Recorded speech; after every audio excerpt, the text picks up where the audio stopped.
ផ្លូវដែលមនុស្សសត្វលោកទាំងឡាយយើងដើរមានពីរ 1. ផ្លូវមច្ឆាទិដ្ឋិយល់ខុស 1 2. ផ្លូវសមាទិដ្ឋិការយល់ត្រូវ 1 ការប្រព្រឹត្តនៅផ្លូវទាំងពីរនេះមនុស្សសត្វយើងតែងមានគ្រប់រសជាតិទាំងអស់មានការបែងសេះបែងចែកច្រើនមានផ្លូវខ្លះធ្លាប់ដើរក៏ជះវាំងផ្លូវខ្លះមិនធ្លាប់ដើរក៏ប្រព្រឹត្តបន្តនៅអំពើទាំងឡាយកន្លងទៅនេះមនុស្សសត្វយើងទាំងឡាយខ្លះឃើញហើយនៅប្រមាថទៅទៀតដោយឃើញថាផ្លូវដ៏សមគួរនេះដល់ខ្វះគ្នាដើរទៅបែរទៅជាមានការភ័យខ្លាចមិនហ៊ានដើរទៅវិញច្រើនតែតាមគ្នាភាគច្រើននៅខាងផ្លូវដែលខុសទៅវិញដែរទើបយើងមិនគួរប្រព្រឹត្តនៅអំពើកន្លងបែបនេះឡើយផ្លូវណាសំខាន់បើយើងឃើញផ្លូវណាដែលវាល្អគួរប្រព្រឹត្តហើយយើងអត់ត្រូវខ្លាចអត់ត្រូវចាំបាច់តតែមានគ្នានោះទេព្រោះផ្លូវទៅកាន់ព្រះអរិយបុគ្គលគឺខ្លួនទីពឹងខ្លួនស្រាប់ទៅហើយទោះបីយើងរងចាំគ្នារងចាំគេទោះបីយូរខ្លាំងប៉ុណ្ណាក៏វាអត់មានគ្នាកើតឡើយការប្រព្រឹត្តនៅអំពើទាំងឡាយរបស់យើង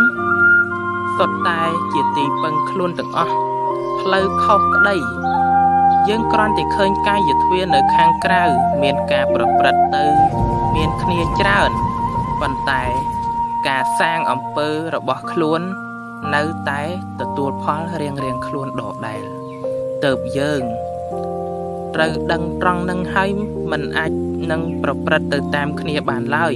បើសិនជាទង្វើទាំងឡាយខុសឆ្គងហើយមិនត្រឹមត្រូវដែលជាហេតុនាំមកនៅសេចក្តីទុក្ខបានត្រឹមតែសុខក្នុងលោកីហៅថាកាមសុខសុខប៉ុណ្ណឹងគឺមិនយើងមិនគួរគប្បីឡើយតែសុខនៃព្រះនិព្វាននៃសេចក្តីស្ងប់នេះទើបសុខប្រសើរសម្រាប់បុគ្គលដែលប្រព្រឹត្តទៅដោយផ្លូវមួយតែឯងនៅខាងផ្លូវដែលត្រូវសមគួរនៅក្នុងផ្លូវសមាទិដ្ឋិរបស់ព្រះដ៏មានព្រះភិក្ខព្រះអង្គដែលទ្រង់ធ្លាប់បានបង្ហាញបានប្រាប់មកហើយយើងជាប្រជានុរាស្ត្រធ្លាប់ដឹងហើយថាជាតិខ្មែរយើងមានកាន់ទៅដោយព្រះពុទ្ធសាសនាទើបយើងមិនមែនកាន់ត្រឹមតែឈ្មោះទេពាក្យថាកាន់យើងគួរនឹងចូលទៅសិក្សាឲ្យយល់ដឹងផងដែរមិនមែនវាយតម្លៃតែសម្បកក្រៅនោះឡើយព្រះពុទ្ធសាសនាជាសាសនារបស់រដ្ឋដែលប្រជារាស្ត្រប្រជាពលរដ្ឋយើងគួររៀនសិក្សាឲ្យចេះដឹងកុំឲ្យជាតិគេខាងក្រៅមើលងាយឡើយព្រោះការរស់នៅរបស់ជាតិខ្មែរយើងក៏មានការជន់ឈ្លីក៏ច្រើនមានជាតិដតីដោយសារតែ